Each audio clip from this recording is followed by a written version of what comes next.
अवधूत चिंतन श्री गुरुदेव दत्त श्री स्वामी समर्थ 29 तारखेला आहे गुरुपौर्णिमा आणि त्या निमित्ताने इच्छापूर्तीसाठी मी अत्यंत सोपी अशी तुम्हाला सेवा सांगणार आहे।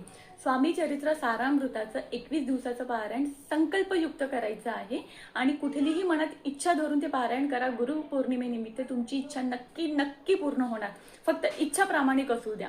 काय करायचं आहे तर आपल्याला 9 तारखेला पारायणाला बसायचं आहे। 9 तारखेला पारायणाला बसलं तर त्याचं उद्यापन 29 तारखेला म्हणजेच गुरुपौर्णिमेच्या दिवशी उद्यापन येणार आहे।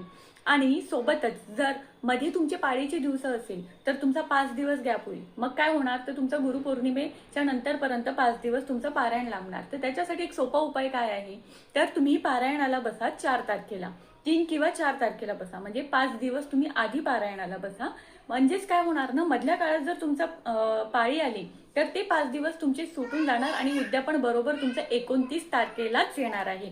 तर दररोज तुम्हाला स्वामी चरित्र सारामृताचं 1 ते 21 अध्यायाचं पठण करायचं आहे। त्याचे काही नियम आणि अटी आहे। पारायण संकल्पयुक्त करायचं, सोबतच दररोज एकाच वेळी पारायण करायचं। आज जर सकाळी बसले तर दररोज तुम्हाला सकाळीच पारायण करायचं आहे।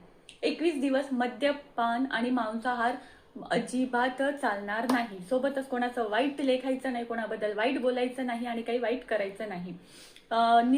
नियम आणि अटी अशा आहेत की तुम्हाला शक्यतोवर तुम्ही बाहेर कोणाच्या घरचं खाऊ नका, कोणाच्या हाताचं खाऊ नका। पण जर गरज पडल्यास तर समोरच्या व्यक्तीला 5 रुपये 10 रुपये जे काही असेल ते द्या आणि मग नंतर त्यांच्या हातातलं खा, ठीक आहे। आणि त्यानंतर तुम्हाला सकाळी उठून सर्वप्रथम सुशीरभूत व्हायचं आहे, देवाची पूजा करायची आणि त्यानंतर गणपती अथर्व शीर्षण म्हणून तुम्हाला पारायणाला बसायचं। 1 ते 21 अध्यायाचं पारायण करायचं आणि आरती करायची। स्वामींना सकाळी आणि संध्याकाळी दोन्ही वेळ तुम्हाला नैवेद्य दाखवायचा आहे। सगळे नियम आणि अटी पाळून तुम्ही 21 दिवसांचं हे पारायण करून बघा आणि मला कमेंट करून तुम्ही नक्की सांगा तुमची इच्छा नक्की पूर्ण होणार। स्वामी आपल्या भक्तांसाठी तत्पर असतात, फक्त प्रयत्न प्रामाणिक ठेवा आणि इच्छा मनातून प्रामाणिक असू द्या। भिवू नको, स्वामी सदैव पाठीशी आहे।